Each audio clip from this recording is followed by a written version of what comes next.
샬롬 할렐루야. 마태복음 5장 1절에서 12절. 예수께서 무리를 보시고 산에 올라가 앉으시니 제자들이 나아온지라 입을 열어 가르쳐 이르시되 심령이 가난한 자는 복이 있나니 천국이 그들의 것이며 애통하는 자는 복이 있나니 그들이 위로를 받을 것이며 온유한 자는 복이 있나니 그들이 땅을 기업으로 받을 것이며 의에 줄이고 목마른 자는 복이 있나니 그들이 배부를 것이며 긍휼히 여기는 자는 복이 있나니 그들이 긍휼히 여김을 받을 것이며 마음이 정결한 자는 복이 있나니 그들이 하나님을 볼 것이며 화평하게 하는 자는 복이 있나니 그들이 하나님의 아들이라 일컬음을 받을 것이며 의를 위하여 박해를 받은 자는 복이 있나니 천국이 그들의 것임이라. 나로 말미암아 너희를 욕하고 박해하고 거짓으로 너희를 거슬러 모든 악한 말을 할 때에는 너희에게 복이 있나니 기뻐하고 즐거워하라. 하늘에서 너희의 상이 큼이라. 너희 전에 있던 선지자들도 이같이 박해하였느니라. 아멘. 팔복 7번째입니다. 화평케 하는 자에게 임하는 축복에 대해 증거하도록 하겠습니다.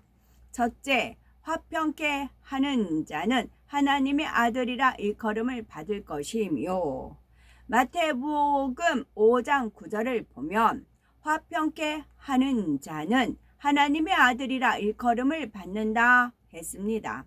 하나님의 아들 예수님께서는 아담 이후로 죄인된 인류와 하나님 사이에 친히 화목 제물이 되어 주심으로 하나님과 모든 인류 사이를 화평케 하셨습니다. 인류와 하나님 사이에 죄의 담을 헐고 화목함을 이루시고자 대신 십자가에 달려 죽으심으로 우리의 죄를 사해 주시고 우리와 하나님과의 사이를 화평케 하신 것이지요. 사람의 몸을 입고 이 땅에 오신 예수님께서는 이처럼 화평케 하는 직책을 감당하셨기에 온전히 하나님의 아들이라 인정을 받으셨습니다. 마찬가지로 우리도 범사에 화평케 하는 자가 될 때에 하나님의 아들이라 인정받을 수가 있는 것입니다.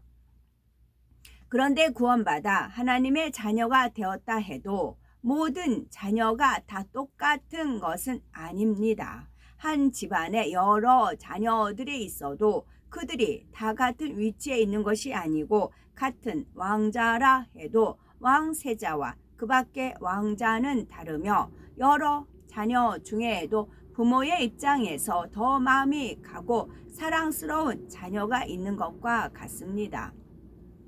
이처럼 구원받은 하나님의 자녀라 해도 하나님의 마음에 합한 자녀가 있는가 하면 그렇지 못한 자녀도 있지요. 어떤 사람은 신속하게 마음의 죄와 악을 벗어버리고 오직 말씀대로 순종하며 사는 반면 어떤 사람은 여전히 죄악을 벗어버리지 못하고 불순종을 거듭하여 하나님을 서운하게 하지요. 그러나 하나님께서 수많은 아픔과 고뇌를 감내하시면서도 인간을 경작해 오신 까닭은 바로 예수님을 닮은 참 자녀를 얻으시기 위함입니다. 본문에서 말하는 하나님의 아들은 바로 예수님을 닮아 하나님의 마음에 꼭 맞는 참 아들을 의미하지요. 십자가에 죽기까지 영혼들을 위해 자신을 희생하고 하나님께 순종하셨던 예수님처럼 행하는 사람이 바로 화평케 하는 하나님의 아들이라 칭함받을 수가 있는 것입니다.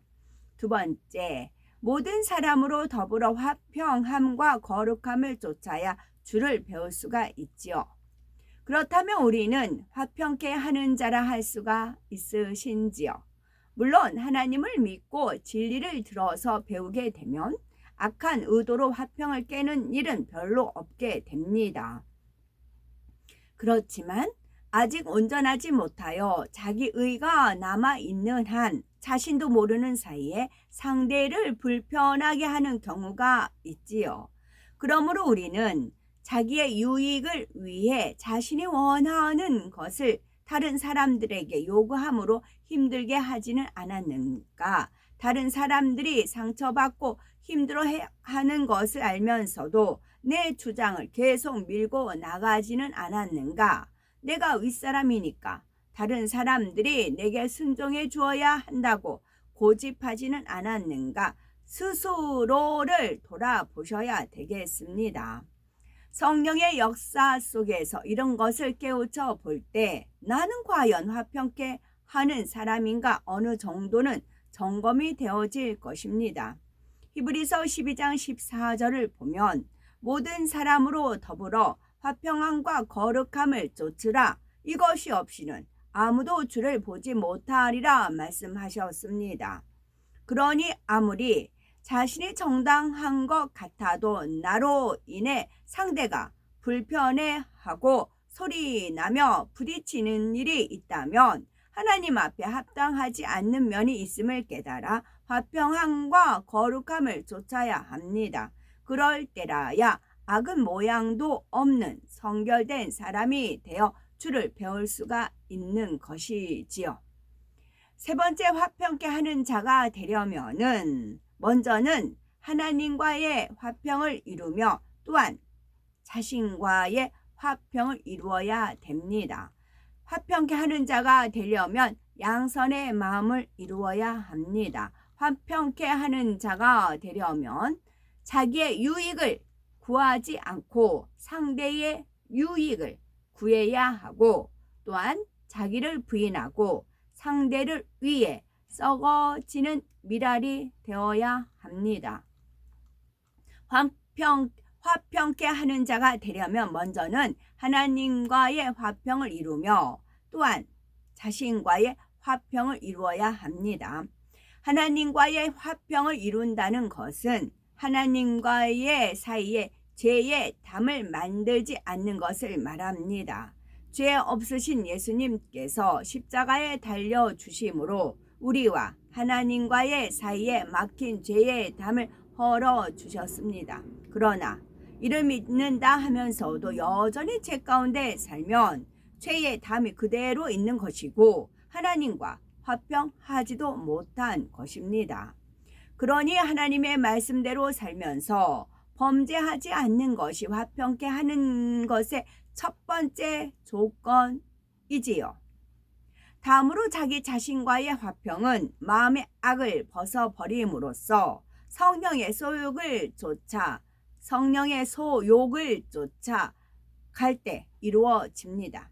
사람이 마음에는 악을 버리지 않은 이상은 상황과 조건에 따라 온갖 죄와 악이 요동하게 되므로 스스로 고통받게 되어 평안할 수가 없으며 이렇게 자신과의 싸움에서 고통받는 한 모든 사람과 더불어 화평하기도 힘들지요. 그러므로 죄로 인한 마음의 싸움을 마치고 온전히 성령의 주관을 따라 진리를 쫓아 나갈 때에 자신과의 화평이 이루어지며 다른 사람과도 참된 화평을 이룰 수가 있는 것입니다. 또한 화평케 하는 자가 되고 싶으면 양선의 마음을 이루어야 합니다. 마태복음 12장 19에서 20절을 보면 예수님의 마음을 잘 알 수가 있지요. 그가 다투지도 아니하며 들레지도 아니하리니 아무도 길에서 그 소리를 듣지 못하리라. 상한 갈대를 꺾지 아니하며 꺼져가는 심지를 끄지 아니하기를 심판하여 이길 때까지 하리니 말씀하고 있지요. 이처럼 사람들과 다투지 않고 자랑하거나 높아지려는 마음이 없으며 요란하게 자신을 드러내지 않는 것이 양선입니다. 상한 갈대나 꺼져가는 심지와 같이 심히 악한 사람, 마음이 연약한 사람도 사랑하며 어찌하든 잘 되기를 원하므로 상대를 마음에 품어주는 것이지요. 이런 사람은 어떤 일을 이룰 때 여러 사람의 마음을 두루 살펴 모든 사람의 마음을 부드럽게 감싸주며 포용해 줍니다. 주의 일꾼들 중에는 뜨거운 마음으로 하나님을 사랑하고 충성하는데 자신이 있는 곳에 화평이 깨어짐으로 안타까워하는 사람들이 있습니다. 이런 사람들은 어떤 일을 이룰 때 그것이 하나님 나라의 유익이겠다 생각되면 몇몇 사람이 불편해하거나 반대한다 해도 자신이 보기에 더 좋은 쪽을 택하여 추진해 나가지요. 그러면 상한 갈대를 꺾지 않으시는 주님께서는 어떻게 생각하시겠습니까? 하나님의 나라를 위하는 열심을 기특히 여기시지만 실족하고 상처받은 영혼들에 대해서는 마음 아파하실 것입니다. 하나님께서 우리가 하나님의 일을 크게 이루는 것보다도 먼저 하나님의 마음을 알고 그 마음을 닮아 주기를 더 원하십니다. 그러니 비진리가 아니라면 상대의 연약한 믿음도 고려하여 화평을 쫓아가는 것이 아버지의 마음에 더 맞는다는 사실입니다. 또한 화평케 하는 자가 되려면 자기의 유익을 구하지 않고 상대의 유익을 구해야 하죠.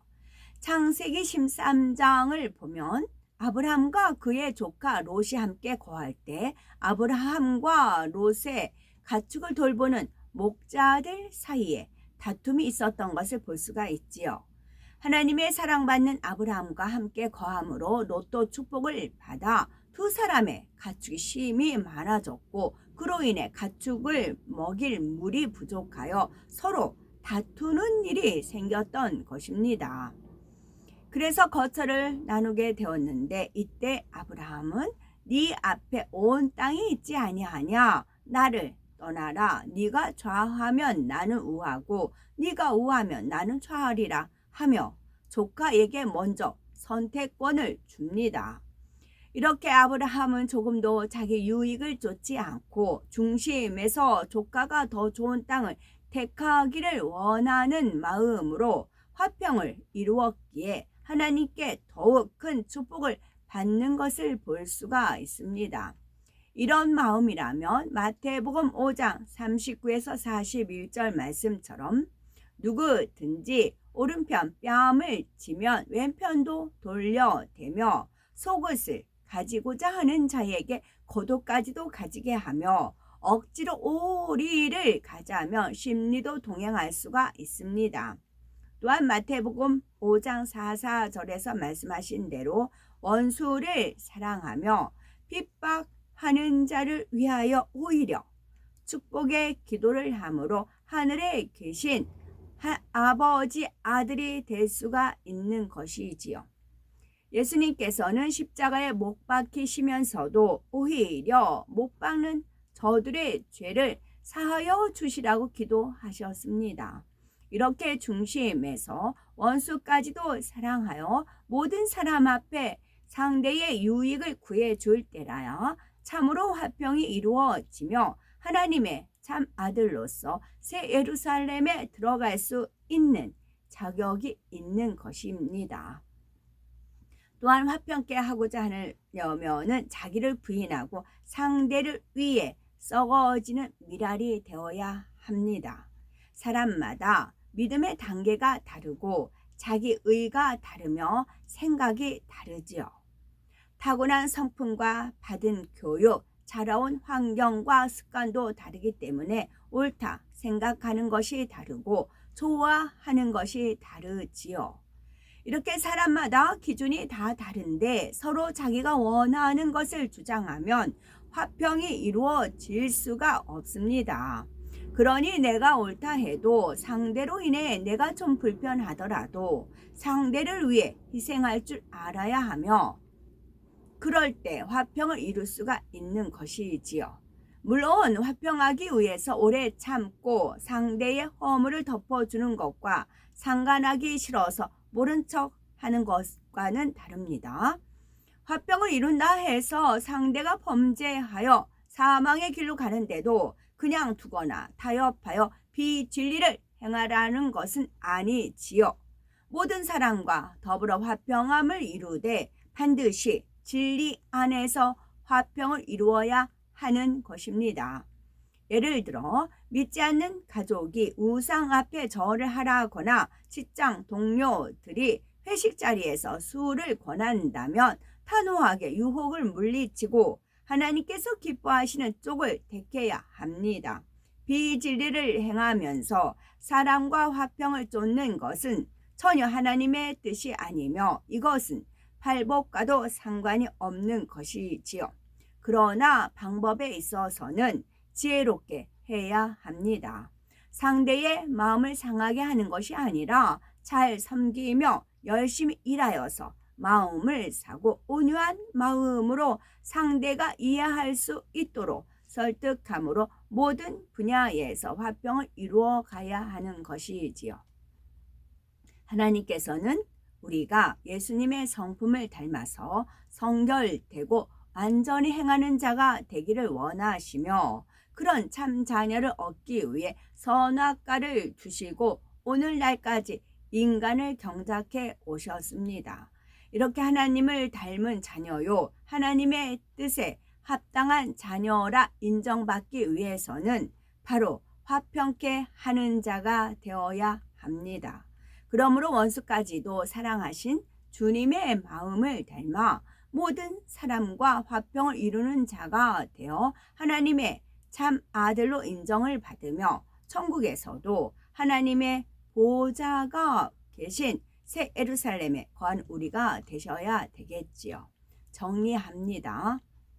화평케 하는 자는 하나님의 아들이라 일컬음을 받는다 하였습니다. 그러면 화평케 하려면 먼저는 하나님과의 화평을 이루며 내 자신과 화평을 이루어야 합니다. 두 번째는 양선의 마음을 이루어야 되고 세 번째는 자기의 유익을 구하지 않고 상대의 유익을 구해야 합니다. 네 번째는 자기를 부인하고 상대를 위해 썩어지는 미랄이 되어야 화평케 하는 자가 되어서 하나님의 아들이라 일컬음을 받게 되는 것이지요. 아멘.